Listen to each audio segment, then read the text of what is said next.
It's senior day for Georgia Southern this weekend, where 25 seniors are playing their last home game at Paulson Stadium. The Eagles looking for one more win so that they can be bowl eligible. Yeah, making the playoffs is nothing new for Ron Peduzzi's bunch. They've advanced to the postseason every year he's been with the program. That's 3 consecutive state titles and 3 state championships. And tonight, they're looking to get the win against Trinity. It's Hate Week here in Statesboro, and as Georgia Southern gets ready to take a trip to Boone, North Carolina, they're looking to get their first road win against App State since 2019. And if the Eagles can pull off this win, this can make their first road win of this season. Yeah, at Grove Stadium, where tonight the Rebels are looking to have one of the biggest upsets in the state of Georgia.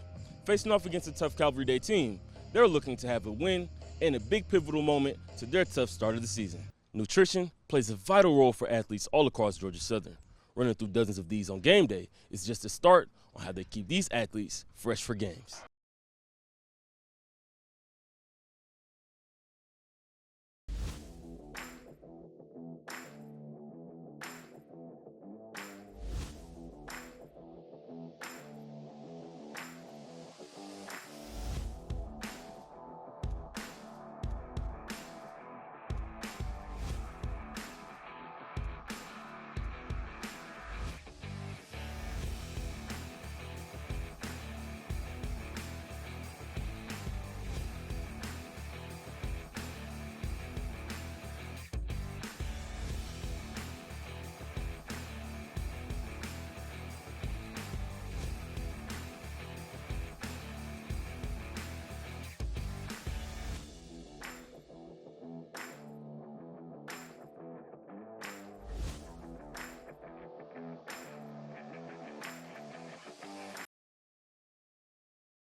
From tailgates to touchdowns, there's a lot that goes into fueling up for Georgia Southern football.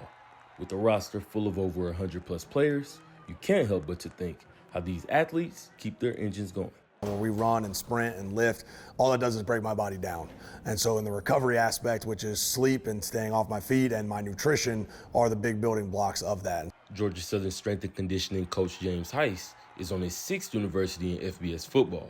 Coming from places like University of Buffalo and University of Akron, he says Georgia Southern does a great job utilizing their growth in nutrition for their players. I think one of the best lines I like is you can't out-train a bad diet. And it's always been true. It'll never not be true. As you can train as hard as you want, but if you're not putting back into your body pre and post, you'll never get what you want out of that training. Nutrition plays a vital role for athletes all across Georgia Southern. Running through dozens of these on game day is just a start on how they keep these athletes fresh for games. While Coach Heiss's job is to break these players' bodies down, it's nutritionist Katie Mitchner's job to build these players' bodies right back up. We probably go through 15 packs of honey buns, and there's like 9 honey buns in a pack, and we could still probably go through more. So that's just on game day. We also do Uncrustables. We probably go through 160, 180 Uncrustables on game day, plus pre-made peanut butter and jelly sandwiches. So those are definitely 2 favorites. We go through a lot of protein powder. We go through a lot of protein shakes, all that kind of stuff. So these boys can definitely eat a lot. Today, track and field is seen as one of the most competitive sports in the world. And as Naj Watson represents Georgia Southern as the Sun Belt Track Performer of the Year, it's amazing to know that she's the only Eagle to win the award.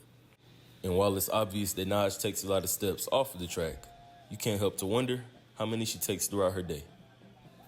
So I start my day off by going to class, doing treatment, and then usually practice. I manage it by making sure I get all of my work done first before coming to practice, and if I have time after, then I do as much as I can. As for the classroom, Naj plans to major in social work, but as any college student knows, managing school isn't easy. So you can only imagine throwing in everything that comes with running track and field. So when it comes down to competing on weekends, I try to get all of my work done throughout the week, so when I'm actually traveling and competing, I won't have as much to do, so it won't be as stressful. Georgia Southern kicks off their final home game of the 2025 season, facing off against Old Dominion. And the Eagles were hungry for bowl eligibility coming into this game, needing to win 3 of their next 4 games.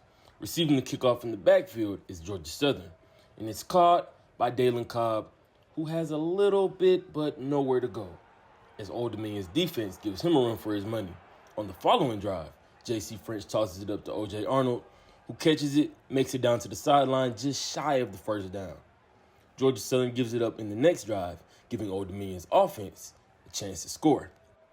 Quarterback Colton Joseph steps up for Old Dominion, handing it off to Devin Roach, who makes his way to the end zone but is just shy of 6 points as he front flips his way next to the end zone.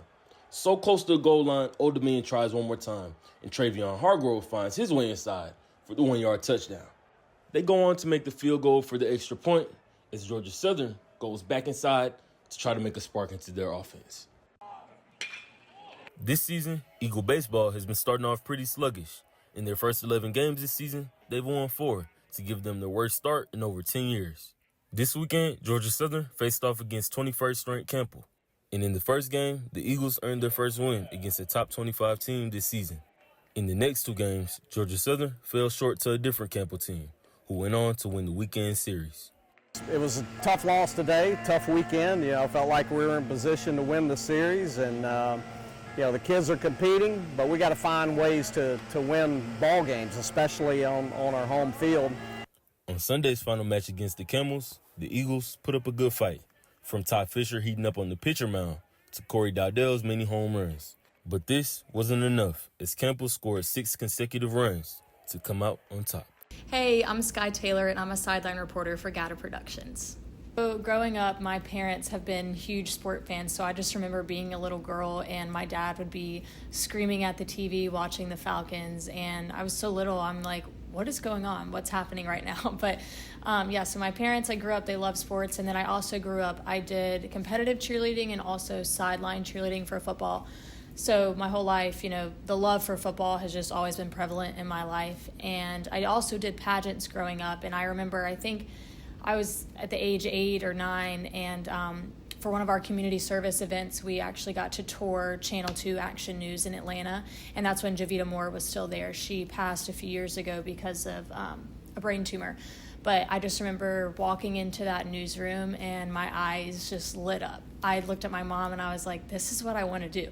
Not necessarily knowing if I wanted to be a news anchor or whatever, but the environment was so cool to me at such a young age. And from that moment forward, I was like, I want to be a sideline reporter. Georgia Southern's women's track team is coming out the blocks for their outdoor season. And here's something interesting. This track and field team has 28 athletes, and more than half of them are from all corners of the country, some even from other countries around the globe. And this team says what makes them so special is that they're all like one big family. We have a lot of different personalities and experiences because we're all from all around the country, and I think it's nice that we can all come together and share the different experiences that we've had, especially with track. Alana Smith is just one of many athletes on this team not native to Georgia. After coming from Connecticut, she says the warm weather is another plus about being here in Statesboro.